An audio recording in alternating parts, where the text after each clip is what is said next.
Hey YouTube, I know it's been a while. So with my last video, I was letting you guys know that I was pregnant and I was feeling out of it, and I assumed I was feeling better. However, um, this was, I was going into a place, the unknown rather, and I had no idea what to expect. And I ended up feeling grouchy still, restless lights, still out of it, still sickly, still visits to the hospital, um, recurring visits, like about 2 to 3 times a week, and I was still in school.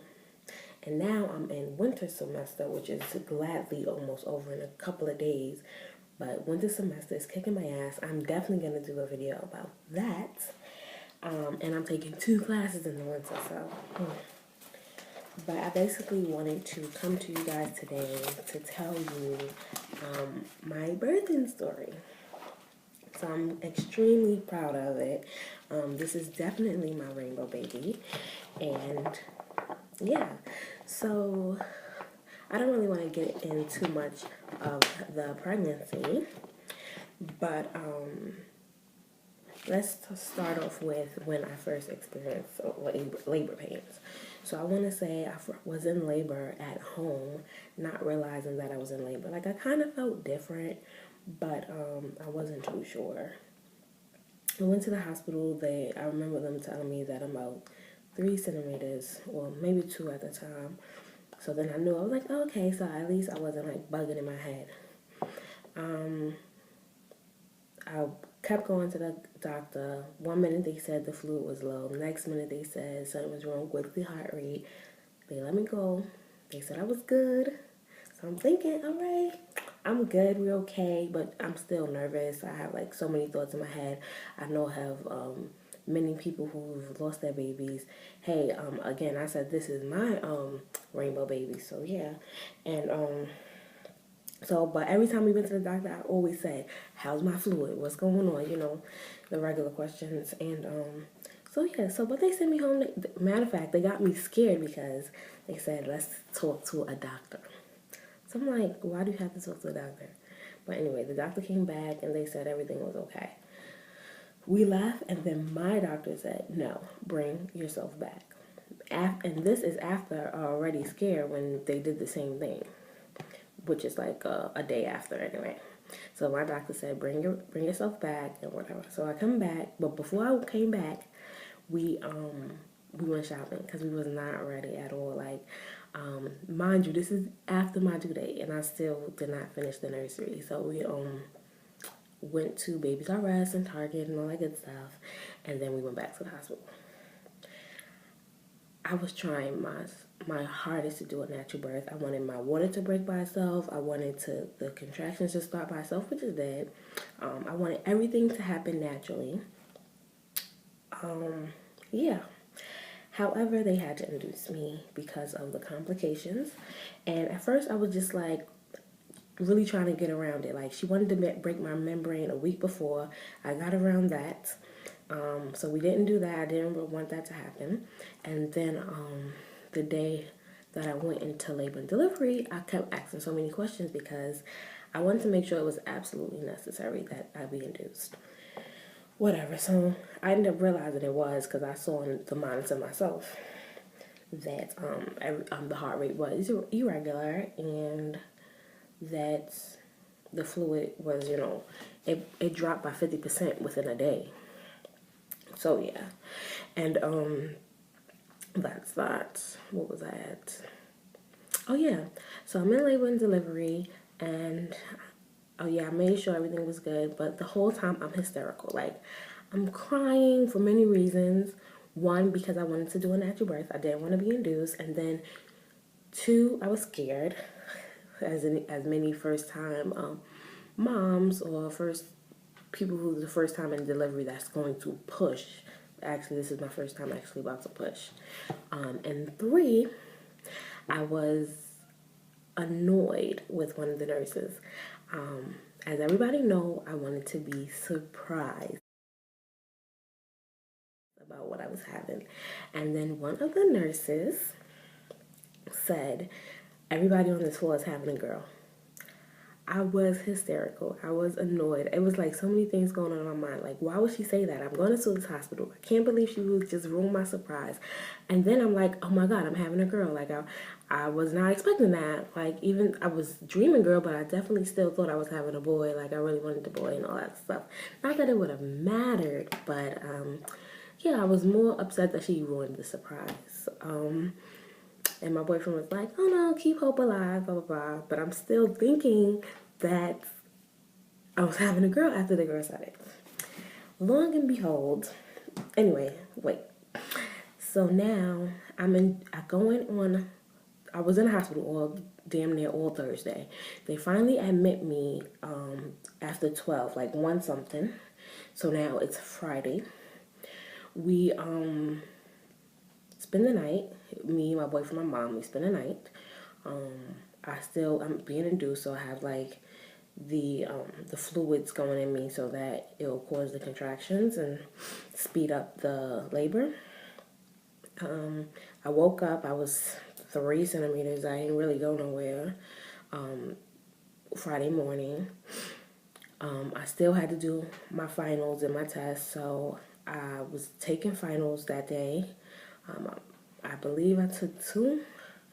Matter of fact, I took one the day before, and then I took one that day, both at the hospital. After that, I was taking it during the contractions and everything. They came in, they said, oh no, you're doing too well. Like, how are you able to take a test? I said, because I need to do it. And they assumed that I was just doing too good, so they increased the dosage. Oh my God. I thought I was getting contractions before. After that, it was like so painful. So yeah, still taking my finals, finished it, everything. It was the hardest thing I ever did. I remember 1 minute they telling me, they gave me like some morphine to put me to sleep, and because the contractions were so painful and I was not doing an epidural, they kept trying to get me to do an epidural. But anyway, sweating is light. But anyway, I went from 3 centimeters, and when I woke up in 30 minutes, I was 9 centimeters. I felt like I had to use the bathroom, number 2. And India said, that means you got to push. I kept telling them to get my doctor because I want to push. I felt like I wanted to push. The nurse is in there taking her sweet time. She kept trying to kick out my family. Talking about, oh, it's only 2 people, whatever. So then I got annoyed with her. So I'm like, just go if she wants you to go.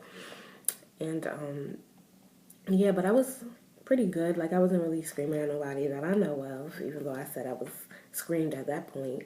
I was holding on my pain within. I didn't want to really use that bedpan thing. So I really didn't, unless it was on the floor. I wouldn't put it under me. And yeah, my doctor came in dressed for success. She didn't think that it was going to happen so quick. Because she was in there at one point. I was knocked out, and next thing you know, I'm ready. Right? 30 minutes. She came in with it looked like evening wear. And I pushed within a couple of minutes. Once I said I had to push, I was ready to push. They kept saying breathe. I was breathing like to myself, like like pushing down. It was so crazy. And guess what? It was a boy, bitches. Yeah, and I was hyped. I was crying, being emotional. We stayed in the hospital longer than I had to. Just because they was checking on different stuff, and then like my leg was hurting. Even though I was walking, I kept limping and stuff. I don't know what was on my leg, so they said the baby could have been on a nerve, which is possible because even when I was pregnant, it felt like that too. So that's pretty much it. Came home, and one of the gifts that I got was this book. Yeah.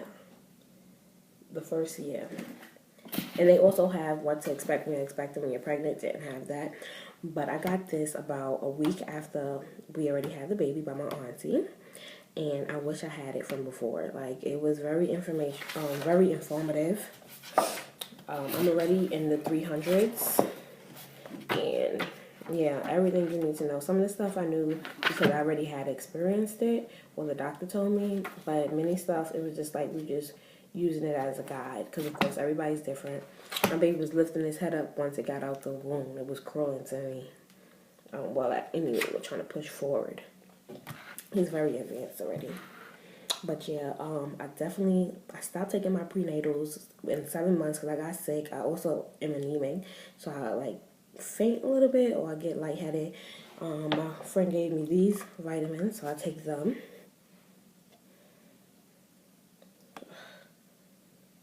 Instead of prenatals. And yeah, the only thing I don't have is folic acid, which I have already. I've had it when I was trying to get pregnant. Fish oil and stuff like that already separate. Waist trainers. I had them before I got pregnant and after. It was like a battle putting it on. It's still kind of hard to wear because they're smaller than it should be. And I also have this one. It's stretchy. This one is like it defeats the purpose. I could get it on. At first it was like good, but then now it's just like it doesn't even do anything anymore. And they both got bones, so I hate it. I hate the bones. They hurt if they stay on for too long. So I wear it sometimes around shirts or whatever. Don't listen to old wise tales. Well, I'm not sure. Some of them is like when you have the heartburn, the baby got full hair. My baby has full hair. I had heartburn the whole time. Some myths about breastfeeding. This is true. Only 2% of your alcohol content, if you do drink, goes actually on on your breast milk. So if you drink a little bit, it doesn't matter. A lot of people drink coffee when they're expecting and after. Some doctors say it's okay. I didn't do that. I didn't do any caffeine really. Some people smoke weed. I didn't do that. There's a lot of myths that it just get debunked. Like just don't listen to it. I should have wrote it down. My baby could lift his head up, so even though we still make sure he's good, it's not like he's gonna die. Like he's not too fragile. Pretty limber is what I'm trying to say. Like I don't know about dropping the baby. Let's not drop the baby, but like twisting and stuff and turning their heads. Okay, this is a good thing to do. If you're expecting, if you already have the baby, if you're breastfeeding, blah, blah, blah, doesn't matter. The groups on Facebook, they're A1. Of course, there's different opinions and stuff. There's people from various countries, so you're going to get different types of outlooks and opinions on things. But the groups helped. They were a coping mechanism during the pregnancy. They helped with a lot of things, things you might not want to tell your family or people who actually is experiencing things with you. Just like a little community. And then you're isolated a lot. So yeah. Also, the breastfeeding groups, they're A1. The other groups I was in is like moms expecting in 2017 and 2018 and stuff like that. I also posted freebies, like places you can find freebies, so that's a plus. A lot of these companies give you free items. I'm not really doing any formula, but it is taking a toll when it comes to breastfeeding. It's like never ending, and then I'm trying to do these tests and I got the baby like this and it's a lot. Today my baby carrier actually came. That's a must if you have a baby. And yeah, there's a lot of people who want to tell you how to do what you're doing. You could choose to listen to them. You could take bits and pieces. Some people do know what they're talking about, but in the end, it's how you raise yours. So yeah, I just wanted to tell you my birthday story. It was so much more to that, but it's like the timing. I can't. I don't really want to go too far in, but yeah. See you guys next time. Also, let me know what you think and tell me about yours.